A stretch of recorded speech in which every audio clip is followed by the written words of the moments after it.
Hello friends, તમારું સ્વાગત છે મારી ચેનલમાં। આજે આપણે અડદની દાળ બનાવીશું।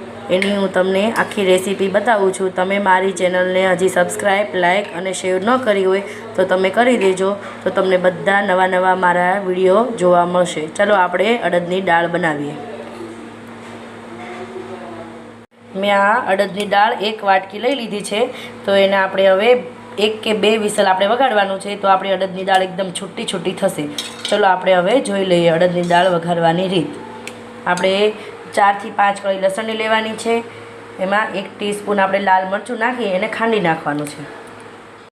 આપણું લાલ મરચું અને લસણ ખંડાઈ ગયું છે। હવે આપણે એમાં 1 મોટું ટમેટું છે એ આ લસણની ચટણી ભેગું જ નાખી દેવાનું છે અને ખાંડી નાખવાનું છે। મિત્રો, આવી રીતે એકવાર તમે ટ્રાય કરજો, બહુ મસ્ત બને છે અડદની દાળ।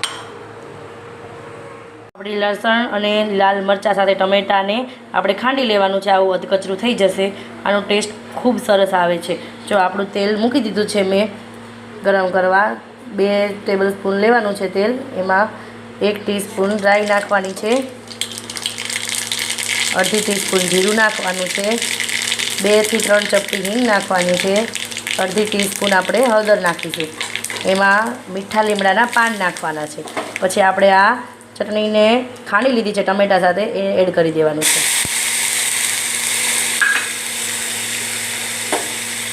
આમાં મીઠું આપણે થોડુંક નાખીશું, ઓછું, કેમ કે આપણે અડદની દાળમાં આપણે મીઠું નાખીને બાફેલી છે।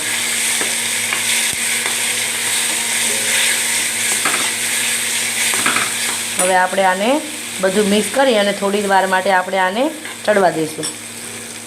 આપણું આ ચડી ગયું છે બધું ટમેટાં, લસણ।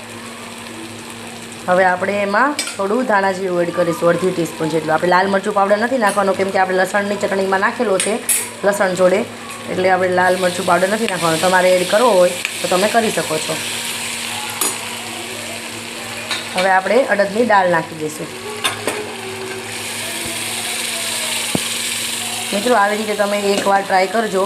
આવી રીતે દાળ કરવાથી બહુ સરસ દાળનો ટેસ્ટ આવે છે। અને બાજરાના રોટલા, જવારના રોટલા સાથે ખાવાની બહુ મજા આવે છે। હવે આને થોડી વાર માટે આપણે ઢાંકી દઈશું। ચડી અને રેડી થઈ ગઈ છે। હવે આપણે એને ચેક કરી લઈએ। જો એકદમ રસો એકદમ સરસ થઈ ગયો છે। તમે આને છૂટી કરવી હોય તો પણ કરી શકો, તો મેં એને છૂટી કરી છે। રસાવાળી કરવી હોય તો પણ રસો ઓછો વધતો કરી શકો છો।